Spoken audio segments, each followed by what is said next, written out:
이 아침에 주신 하나님의 말씀을 보겠습니다. 신약 성경입니다. 에베소서 말씀입니다. 에베소서입니다. 313페이지에 있습니다. 313페이지 에베소서 4장입니다.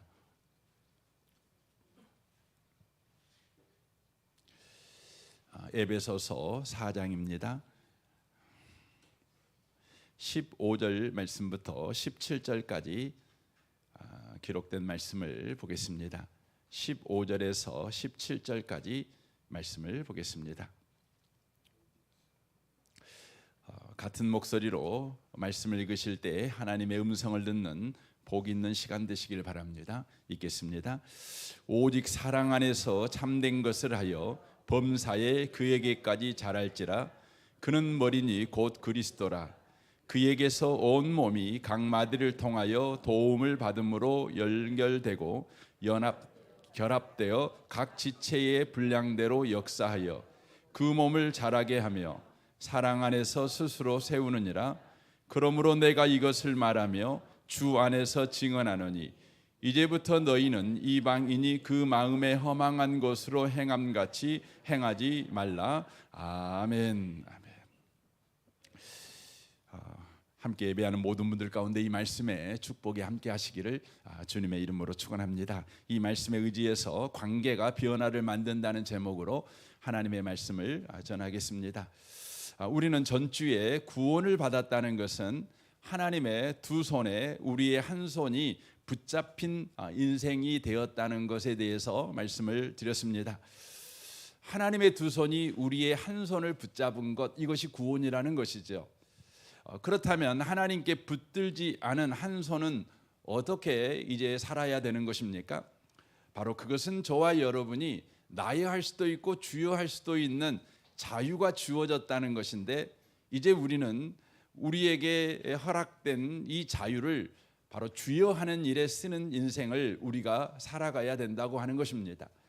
우리가 나여할 때 우리는 무엇을 보게 됩니까? 우리가 선택한 것이 무엇을 만들어내는가를 바로 보게 됩니다. 하지만 우리가 주여하게 될 때 주님께서 무엇을 만들어내는가를 우리는 보게 된다는 것이죠. 나여할 때 내가 만든 것이 무엇인가를 보게 되고, 주여할 때 주님이 만들어내시는 것을 보게 된다는 것입니다. 이것이 갈라디아서 5장의 기록입니다. 5장 17절입니다. 육체의 소욕은 성령을 거스리고 성령은 육체를 거스리나니 이 둘이 서로 대적하므로 너희가 원하는 것을 하지 못하게 하려 함이니라. 너희가 만일 성령의 인도하는 바가 되면 율법 아래 있지 아니하리라. 육체의 일은 분명하니 나여 하는 일은 분명하니 곧 음행과 더러운 것과 호색과 우상 숭배와 주술과 온수 맺는 것과 분쟁과 시기와 분냄과 당짓는 것과 분열함과 이단과 투기와 술 취함과 방탕함과 또 이와 같은 것들이라. 전에 너희에게 경계함같이 경계하노니 이런 일을 하는 자들은 하나님의 나라를 유업으로 받지 못할 것이요 오직 성령의 열매는 사랑과 희락과 화평과 오래 참음과 자비와 양성과 충성과 온유와 절제니 이 같은 것을 금지할 법이 없느니라 라고 말하고 있습니다. 나여하면 육체의 분명한 일을 보게 되고 주여하면 성령의 열매가 맺히는 것을 보게 될 것이다 라고 말씀하고 있는 것입니다. 우리는 여기서 아주 중요한 진리를 알 수가 있습니다.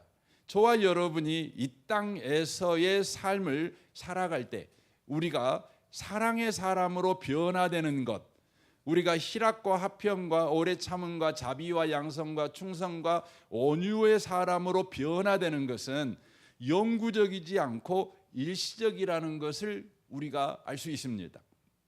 그러니까 한번 사랑의 사람이 되고 오래 참음의 사람이 되고 온유한 사람이 되면 언제까지나 누구에게든지 그런 사람이 되는 것이 아니라는 것입니다.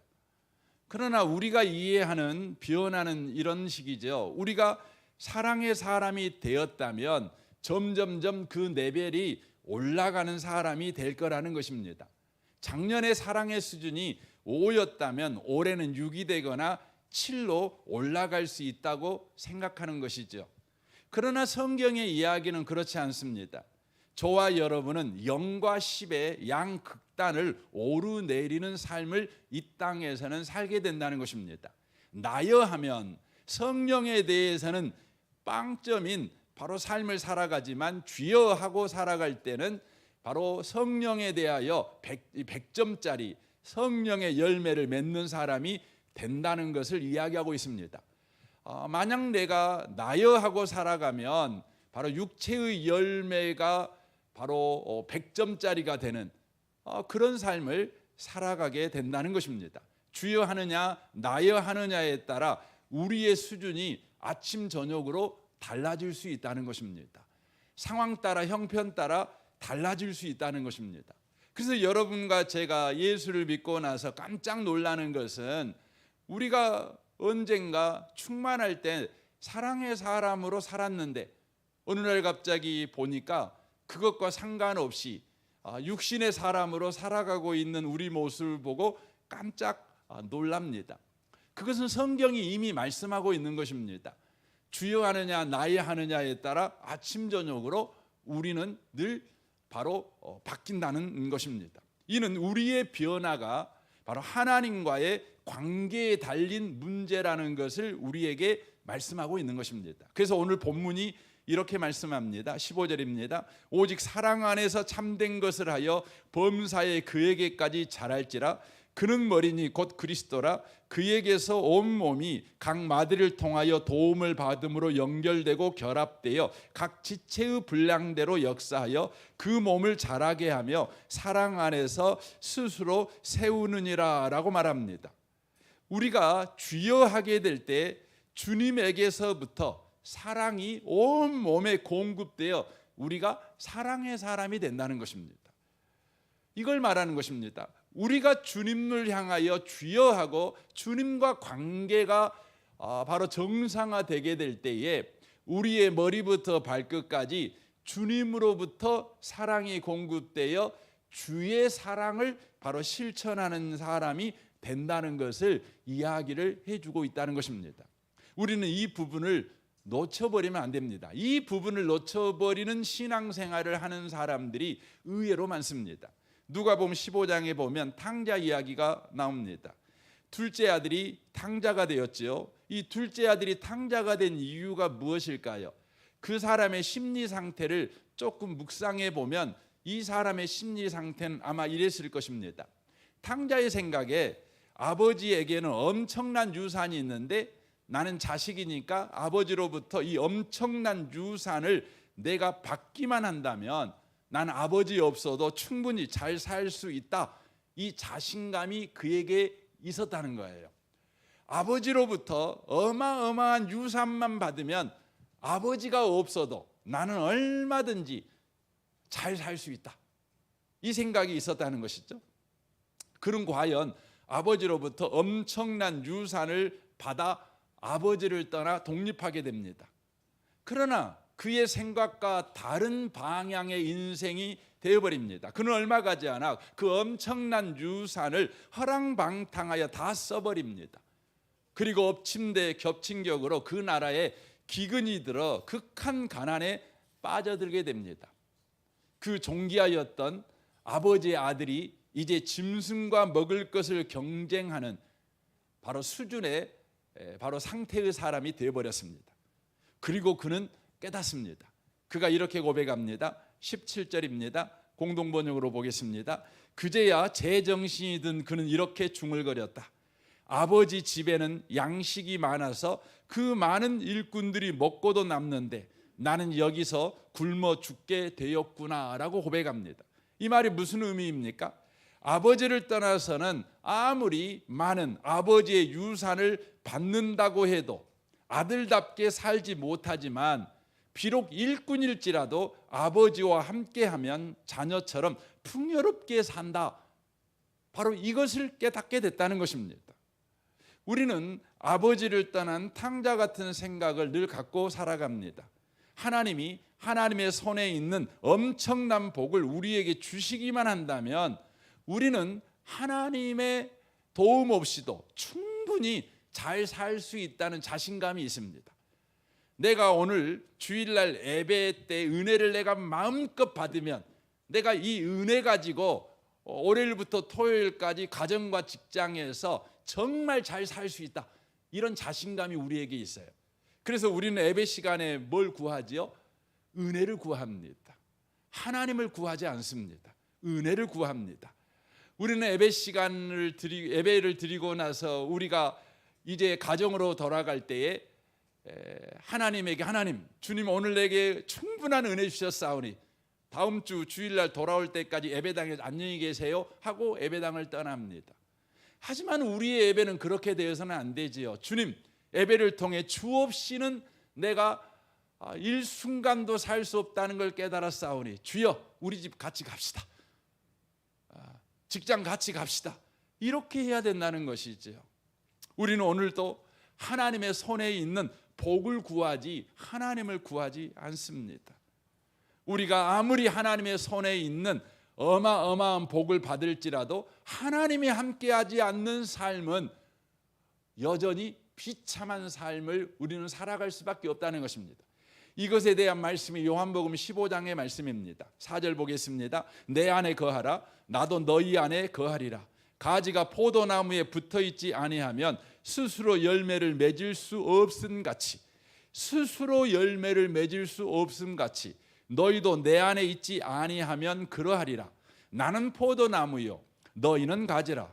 그가 내 안에 내가 그 안에 거하면 사람이 열매를 많이 맺나니 나를 떠나서는 너희가 아무것도 할 수 없음이라. 나를 떠나서는 너희가 아무것도 할 수 없다. 내가 가지고 있는 능력을 너에게 줘도, 내가 가지고 있는 각양 은사를 너에게 줘도, 너에게 하나님의 뜻을 가르쳐 줘도 나를 떠나서는 너희가 아무것도 할 수 없다. 사람이 내 안에 거하지 아니하면 가지처럼 밖에 버려져 마르나니 사람들이 그것을 모아다가 불에 던져 사르느니라 라고 말씀합니다. 우리는 세상에서 끊임없이 이런 요구를 받습니다. 능력 있는 자가 되라, 실력 있는 자가 되라, 뒷배경이 좋은 사람이 되라, 지혜로운 자가 되라, 이런 요구를 끊임없이 받습니다. 여러분들이 홀로 있을 때, 여러분 자신을 생각할 때 여러분은 어떠십니까? 세상의 요구에 합당하게 능력 있는 사람이십니까? 얼마든지 여러분이 인생의 문제를 헤쳐나갈 만한 지혜로운 사람들이십니까? 만약에 이런 것들이 없는 분이라면 세상에서 출세하기가 참 어렵습니다. 세상 살기가 참 팍팍합니다. 그래서 우리는요, 세상이 요구하는 그런 사람이 되기 위해서 신앙의 힘을 빌려서 세상의 요구에 부응하는 자가 되기를 원합니다. 그러나 우리를 불러 그리스도인이 되게 하신 하나님의 요구는 다릅니다. 고린도전서 1장 26절을 보십시오. 형제들아, 너희를 부르심을 보라. 육체를 따라 지혜로운 자가 많지 아니하며 능한 자가 많지 아니하며 문벌 좋은 자가 많지 아니하도다. 그러나 하나님께서 세상에 미련한 것들을 택하사 지혜 있는 자들을 부끄럽게 하려 하시고 세상에 약한 것들을 택하사 강한 것들을 부끄럽게 하려 하시며 하나님께서 세상에 천한 것들과 멸시받는 것들과 없는 것들을 택하사 있는 것들을 폐하려 하시나니 이는 아무 육체도 하나님 앞에서 자랑하지 못하게 하려 하심이라. 너희는 하나님으로부터 나서 그리스도 예수 안에 있고 예수는 하나님으로부터 나와서 우리에게 지혜와 의로움과 거룩함과 구원함이 되셨으니 기록된 바 자랑하는 자는 주 안에서 자랑하라 함과 같게 하려 함이니라 라고 말씀합니다. 여기에서 말씀하고 있는 하나님의 뜻은 우리를 능력 있는 사람으로 만드는 것이 아닙니다. 우리 안에 누가 계시는가를 알게 하시는 것입니다. 저와 여러분을 그리스도인으로 주님이 부르신 이유, 그리하여 우리에게 요구하시는 것은 네가 지금 누구 안에 있는 줄 알아라. 바로 그것입니다. 바로 누가 네 안에 계신 줄 알아라. 그것입니다. 여러분, 구원받았다는 것은 우리 안에 예수님이 계신다는 것이고 우리가 예수 안에 있다는 것입니다. 우리가 미련하면 미련한 대로, 약하면 약한 대로, 천하면 천한 대로, 없으면 없는 대로 예수 안에 있다. 이것이 구원받았다는 것입니다. 여러분, 우리가 예수 안에 있으면 미련한 사람이 갑자기 지혜롭게 되거나, 약한 사람이 강한 사람이 되거나, 없는 사람이 있는 사람으로 변화되는 것이 아닙니다. 그럼 어떻게 될까요? 다만 그 미련함이 그릇이 되어 예수를 담는 일에 쓰이는 것입니다. 바로 약함이 그릇이 되어 예수를 담는 일에 쓰여지는 겁니다. 그러니까 우리의 약함이 변화되어 강함이 되는 게 예수 믿는 것이 아니라, 우리의 약함 속에 예수가 담겨지는 것이 예수 믿는 겁니다. 무슨 말입니까? 고린도후서 4장 7절에 이렇게 말합니다. 우리가 이 보배를 질그릇에 가졌으니 이는 심히 큰 능력은 하나님께 있고 우리에게 있지 아니함을 알게 하려 함이라. 저 중요한 말입니다. 우리가 이 보배를 질그릇에 가졌으니, 여기서 말하는 질그릇은 우리의 약함, 우리의 못남, 우리의 없음, 우리의 천함, 이것이죠. 이것이 뭐가 되었어요? 질그릇이 되었다는 것이죠.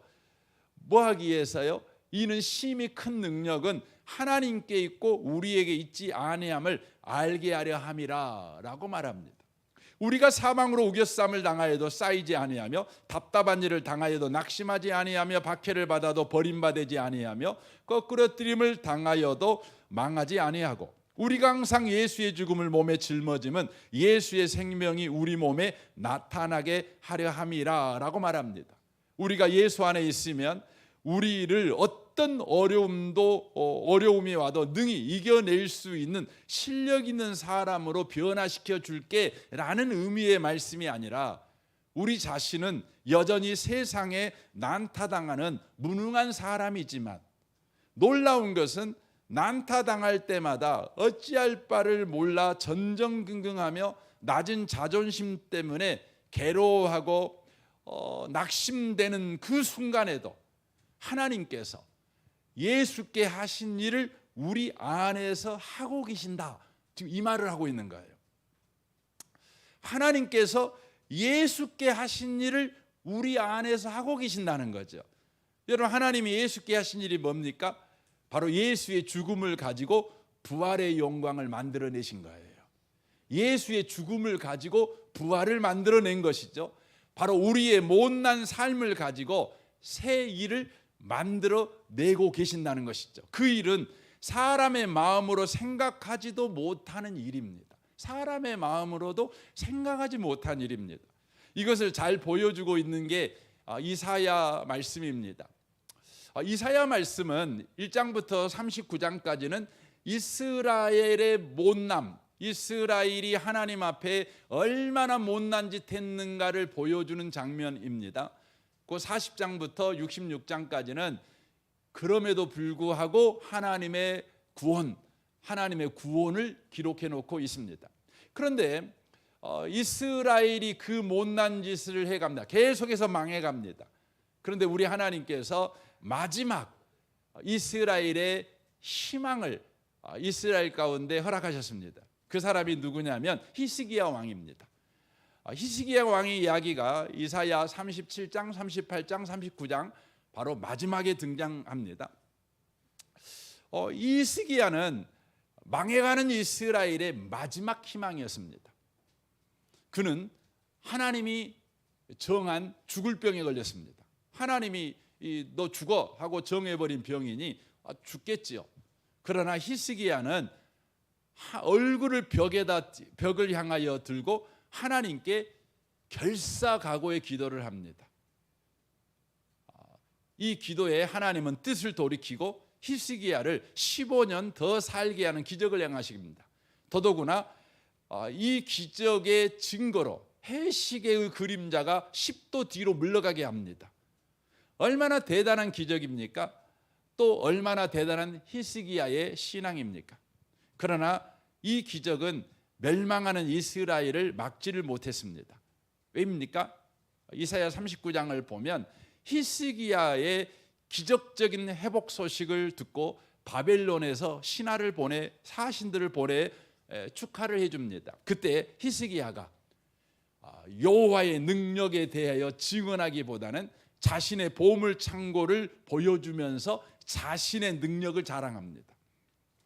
사실 바벨론이 갖지 못한 것은 히스기야가 가지고 있는 보물이 아니라 히스기야를 기적적으로 살려주신 여호와 하나님이었습니다. 그러므로 바벨론 사람들에게 바로 기적을 행하시는 여호와 하나님을 가르쳐 줬다면 바벨론은 이스라엘이 겁나서 쳐들어오지 못했을 것입니다. 그러나 히스기야가 보여준 것은 바로 히스기야의 능력을 보여줬습니다. 히스기야의 보물 창고를 보여줬습니다. 히스기야는 아주 결정적인 실수를 한 것입니다. 그러나 히스기야는 자신의 이 비극적인 실수를 알아채지 못했습니다. 이제 유대는 망하는 것은 돌이킬 수 없는 수순이 되어 버렸습니다.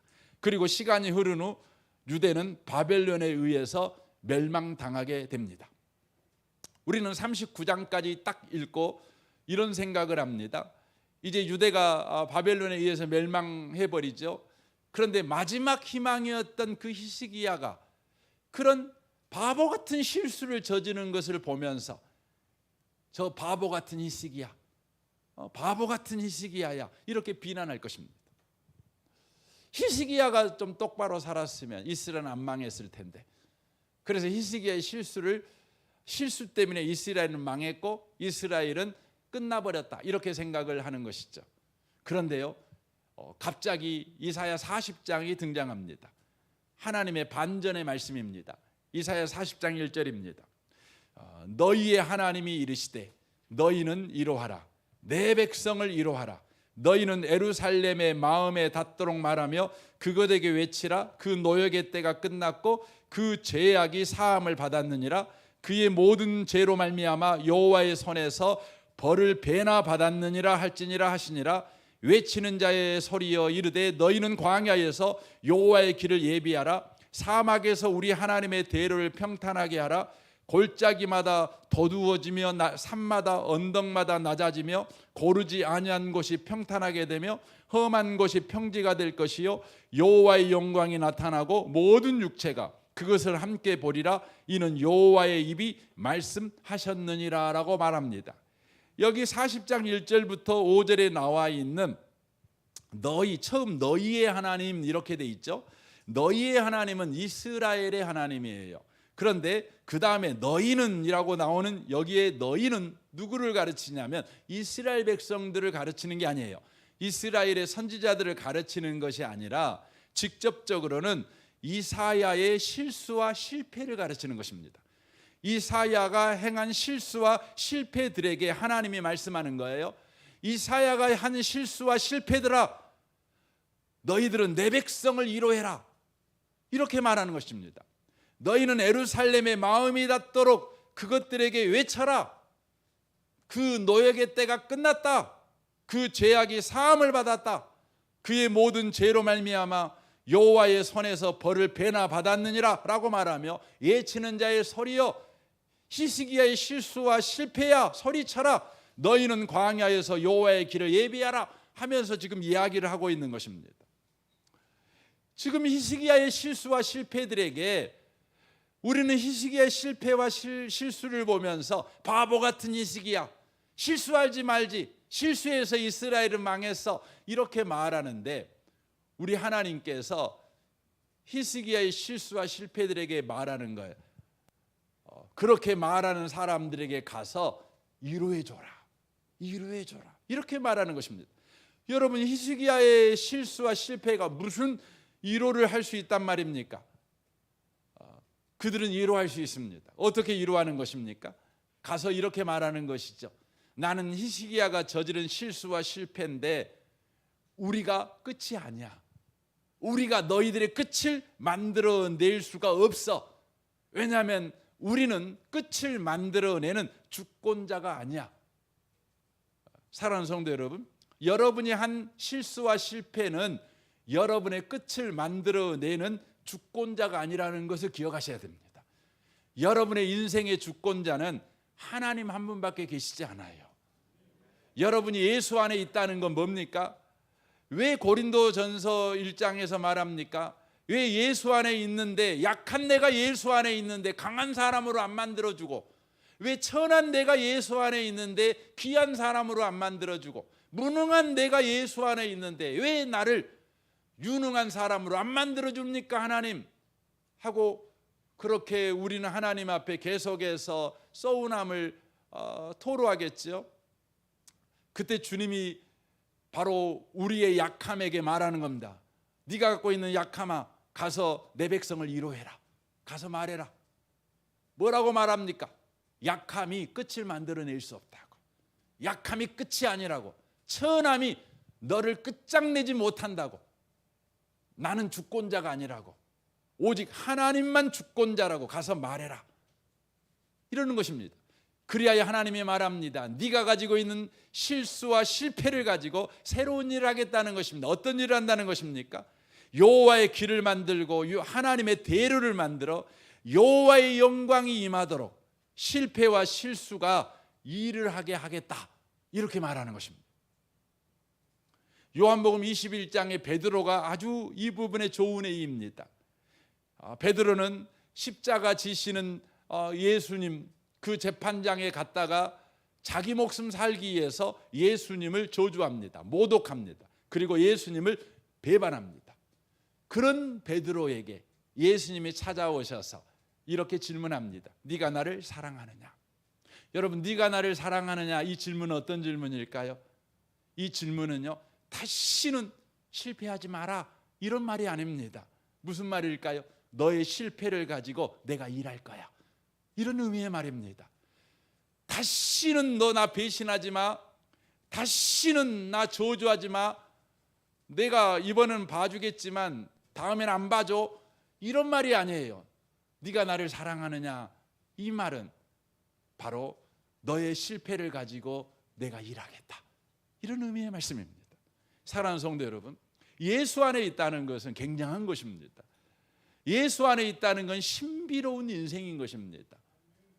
바로 예수 안에 있다는 것은 저와 여러분이 뭔가로 바뀌는 것이 아니라 내가 가지고 있는 그것을 가지고 하나님이 일하신다는 거예요.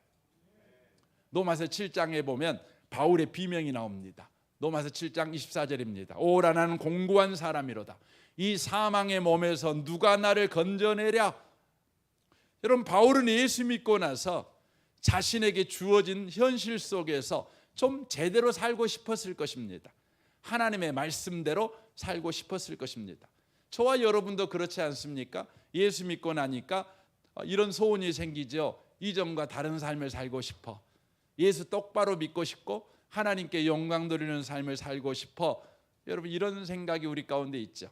그런데 안타까운 것은 우리가 예수를 믿어 새로운 신분과 지위를 가지고 있음에도 불구하고 우리가 부딪히는 현실 속에서 우리가 만들어내는 건 사실 비명밖에 없어요. 오늘 또 말씀대로 살지 못했다고. 나는 맨날 이 모양이야. 오늘 또 실패한 하루야. 우리는 늘 이런 비명과 이런 자책, 이런 낙심, 이런 염려, 이런 걸 만들면서 살아갈 뿐입니다. 여러분, 바울이 누굽니까? 사도 아닙니까? 부활하신 예수님을 직접 만나 사도로 세움받은 굉장한 사람 아닙니까? 우리가 생각할 때 사도 바울은 우리와는 좀 급이 다른 사람이라는 생각을 갖습니다. 우리가 감히 쳐다볼 수도 없을 만큼 높은 수준의 사람이라고 생각합니다. 그래서 이 사람은 무슨 일을 만나든지 항상 삶의 현장에서 하나님의 말씀대로 척척 살아내는 사람이라고 생각합니다. 후회도 걱정도 실수도 없는 사람이라고 생각합니다. 그러나 바울도 이 어려운 현실 속에서 그가 만들어내는 것은 비명밖에 없었습니다. 비명밖에 없었습니다. 여러분, 하나님에게 우리가 그렇게 은혜를 받았고 아들까지 아끼지 아니하시고 내어주신 그 큰 은혜로 우리가 하나님을 아버지라고 부르는 놀라운 구원을 받았지만 우리는 우리의 현실 속에서 우리가 만들어내는 것은 자책밖에 없어요. 낙심밖에 없죠. 염려밖에 없죠. 바울도 그랬다는 겁니다. 근데 바울이 깨달은 것이 있습니다. 예수 믿는 사람은 비명이 끝이 아니라는 겁니다. 낙심이 끝이 아니라는 것입니다. 그래서 25절이 있습니다. 25절 보십시오. 우리 주 예수 그리스도로 말미암아 하나님께 감사하리로다. 그런즉 내 자신이 마음으로는 하나님의 법을, 육신으로는 죄의 법을 섬기노라라고 말합니다. 바울의 고백은 이것입니다. 감사한 것은 우리의 현실을 가지고 여전히 비명밖에 만들어낼 수 없는데 우리가 만든 이 비명을 가지고 하나님이 예수로 무언가를 만들어내신다는 것입니다. 그래서 우리는 여전히 비명 지르고 또 실수하고 걱정하고 속상해하고 살겠지만 그럴지라도 나는 여전히 이 못난 삶을 계속 살아갈 것이다. 지금 이 이야기예요. 이 이야기예요. 나는 하나님 말씀대로 살고 싶지만 하나님 말씀대로 못 살아. 그럼에도 불구하고 나는 그러한 못난 삶을 나는 중단하고 자폭해버리지 않고 이 못난 삶을 가지고 우리 하나님께서 내가 생각지도 못한, 눈으로 보지 못한 일을 만들어내실 것이니 나는 여전히 살아갈 거야. 그렇게 말하는 겁니다. 이 표현이 딱 맞을 것입니다. 내 수준만큼 살아갈 거야. 내 수준만큼 살아갈 거야. 그냥 성질 나면 성질 내는 그 수준으로 여전히 살아갈 거야. 믿음으로. 주님이 그것 갖고 내가 모르는 일을 할 것이니까. 그 말입니다. 이 아침에 오신 복 있는 성도 여러분, 우리는 이런 구원 속에 있는 사람입니다. 그래서 우리는 이제 어떻게 살아도 되는 겁니까? 에베소서 4장 17절 오늘 본문 말씀입니다. 그러므로 내가 이것을 말하며 주 안에서 증언하노니 이제부터 너희는 이방인이 그 마음에 허망한 것으로 행함같이 행하지 말라라고 말합니다. 허망하게 살지 말래요. 여러분 세상 사람들은 허망하게 살지요. 왜 허망하게 삽니까? 여러분 죽으면 인생이 끝인 줄 아니까 허망하게 살아요. 실수하고 실패하면 인생이 그걸로 끝이에요. 끝이에요. 그래서 그 사람의 인생은 실수하지 않기 위해서 예를 쓰는 인생을 살아갈 뿐만 아니라 한 번 실수하면 그 실수를 만회하는 일을 위해서 인생을 다 써버려요. 그러니까 늘 과거의 쓰레기통을 뒤지는 삶을 지속해 살아가는 거예요. 오늘을 살지를 못해요. 내일을 살지를 못해요.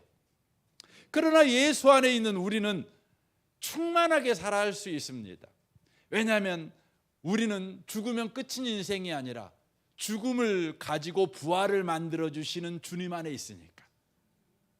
모든 것이 합력하여 선을 이루시는 주님 안에 있으니까. 그러므로 우리는 실수하지 않으려고 전전긍긍하고 살거나 실수를 만회하기 위해서 사는 것이 아니라 내가 실수한 것은 주님이 예수 안에서 책임져 주신다. 이렇게 믿고요.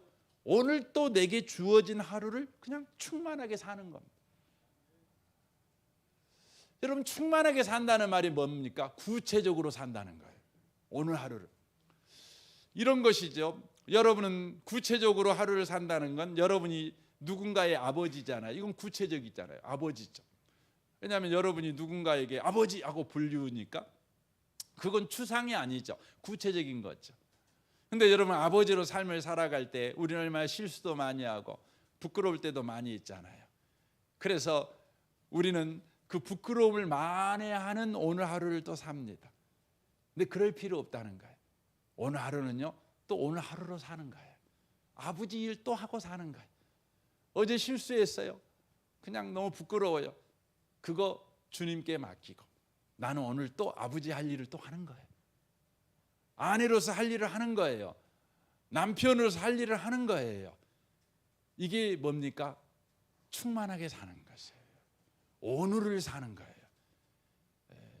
저는 이 아침에 오신 복 있는 분들이 여러분의 삶을 우리는 실력이 없어갖고 실수하고 살고 이렇게 삽니다. 근데 주님이 말씀해요. 너 주 안에 있으니까 그건 내가 책임져 줄게. 그거 가지고 내가 새 일을 할게. 그러니 너에게 오늘 허락한 구체적인 삶을 그냥 살아. 네 실력만큼 살아. 네가 되는 만큼 살아. 이렇게 말씀하십니다. 우리 은혜의 복음교회 성도 여러분, 그렇게 사시기 바랍니다. 이 무더운 여름날에 우리 실수 또 많이 하잖아요. 여름이니까 그거 책임지려고 너무 전전긍긍하지 마십시오. 오늘 여러분이 할 일 하십시오. 그렇게 인생을 살아내는 모든 분들 다 되시기를 주님의 이름으로 축원합니다. 아멘. 우리 같이 이 시간 기도하겠습니다. 우리 말씀을 우리 생각하며 이 시간 기도했으면 좋겠습니다. 우리는 예수 안에 있습니다. 예수 밖에 우리는 복 갖고 예수 밖에서 얼마든지 뭔가 할 수 있는 사람들이 아닙니다.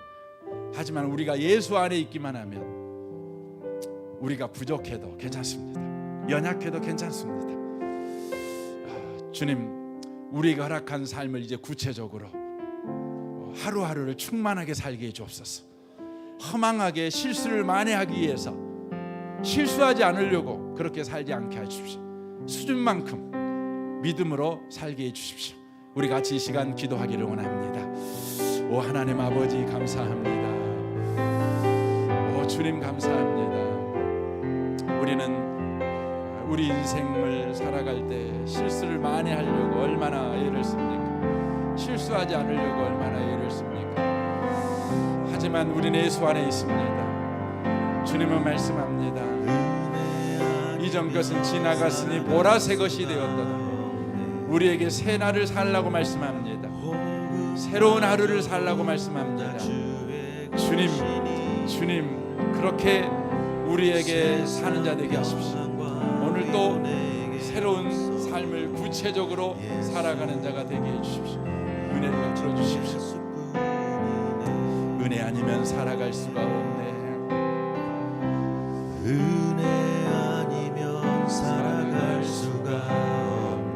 호흡마저도 다 주의 것이니 호흡마저도 다 주의 것이니 세상 평안과 위로 세상 평안과 위로 내게 없어도 예수 오직 예수뿐이네. 은혜 아니면 살아갈 수가 없네. 은혜 아니면 살아갈 수가 없네. 호흡마저도 다 주의 것이니 세상 평안과 위로 내게 없어도 예수 오직 예수뿐이네. 그 신계회 다 볼 수도 없고 작은 고난에 지쳐도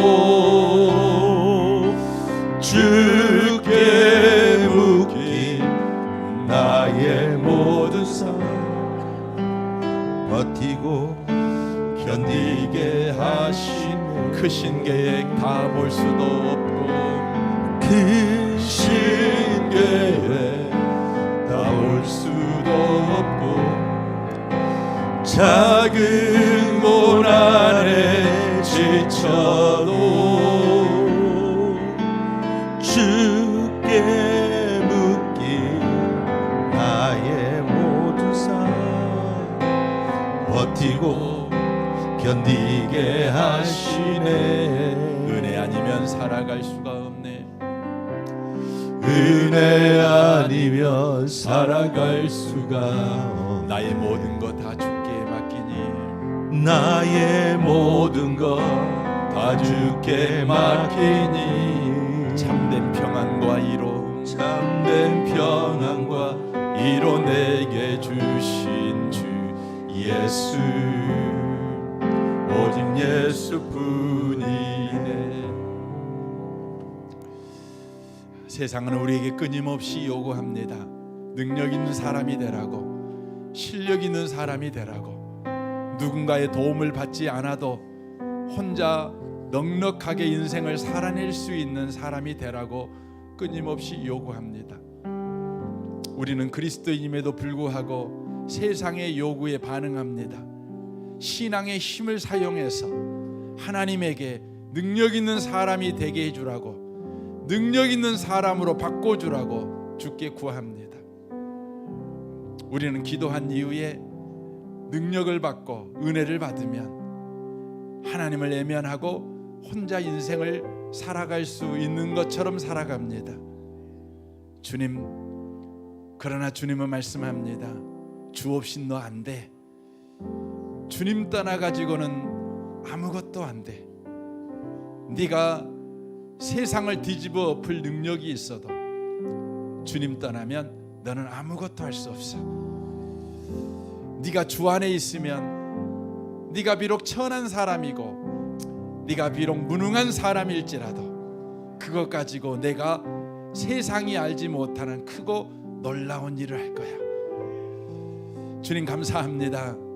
주 안에 있는 인생을 우리에게 허락하셨사오니 평생에 주 안에 있는 인생을 지향하며 계속해서 구하며 살아가는 우리가 되도록 주여 우리를 성령으로 충만하게 하여 주옵소서. 매일매일의 삶을 살아갈 때 연약해서 우리가 후회 많은 인생을 살아갑니다. 걱정 많은 인생을 살아갑니다. 이 모양밖에 내가 못 살아 자책하는 인생을 살아갑니다. 그러나 주님이 말씀합니다. 걱정 마. 그것 가지고 내가 일할 거야. 그러니 너 실수를 만회하려고 좀 잘해보려고 애쓸 필요 없어. 너에게 맡겨준 하루하루를 살아. 이전 것은 지나갔어. 보라 새 것이 되었어. 하루하루를 살아라. 새날을 살아라. 주님과 동행하는 날을 살아라 라고 요구하십니다. 주님 그렇습니다. 이제 그렇게 살겠습니다. 실수를 하지 않으려고 애쓰며 실수를 만회하려고 그렇게 살지 않겠습니다.